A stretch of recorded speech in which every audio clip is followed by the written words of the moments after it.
नमस्कार, मैं हूँ सोनाली राजपूत और आप देख रहे हैं न्यूज इंडिया टीवी। बात करते हैं आज लोकप्रिय लोक गायिका नेहा सिंह राठौर एक बार फिर चर्चा में है। इस बार उन्होंने अपने नए गीत के जरिए देशवासियों को उनके मौलिक अधिकारों की याद दिलाई है।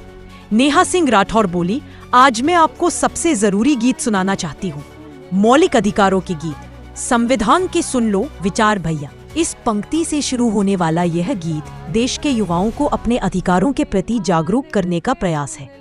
नेहा ने कहा कि आज जब संविधान और नागरिक अधिकारों को लेकर भ्रम की स्थिति पैदा की जा रही है, तब जरूरी है कि आम लोग अपने अधिकारों को जानें और समझें।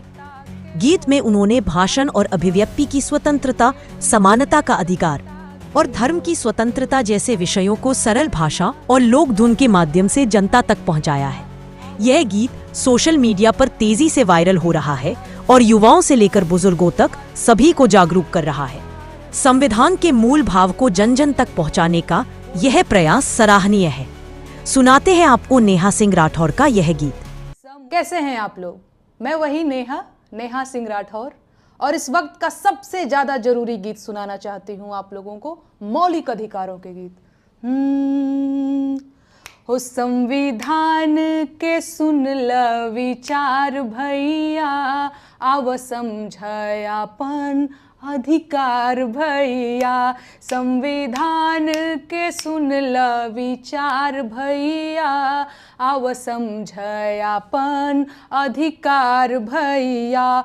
तोहर पहिला अधिकार हउए समता के हो, जाति धर्म के भेद मिटे जनता के हो। केहू छोट बड़ ना बराबर भैया, आव समझायापन अधिकार भैया। तोहार दूसरा अधिकार है स्वतंत्रता के हो, बोले पढ़े रहे घूमे के आजादी देवे हो। समुदाय व्यवसाय के आजादी देवे हो।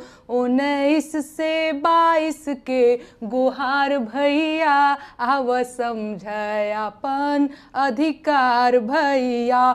तोहार तीसरा अधिकार है शोषण के विरुद्ध, बंधुआ मजदूरी बेगारी के विरुद्ध। 23 से 24 कहे बार बार भैया, आव समझायापन अधिकार भैया। चाहे मंदिर जइहा, चाहे मस्जिद जइहा, चाहे चर्च में, चाहे गुरुद्वारा जइहा, पूजा पाठ पे हक बा तोहार भैया, आव समझायापन अधिकार भैया। 25 से 28 के पुकार भैया, आव समझायापन अधिकार भैया। भाषा बच जाए कल्चर तोहार, माइनॉरिटी लोगन के हित के विचार। एहो 29 से 30 के पुकार भैया, आव समझायापन अधिकार भैया। तोहर घर से भइल गर केहू गिरफ्तार, 24 घंटा में कचहरी करे खुद विचार। 32 से 35 के जुगाड़ भैया, आव समझायापन अधिकार भैया। संविधान के सुन ल विचार भैया, आव समझायापन अधिकार भैया।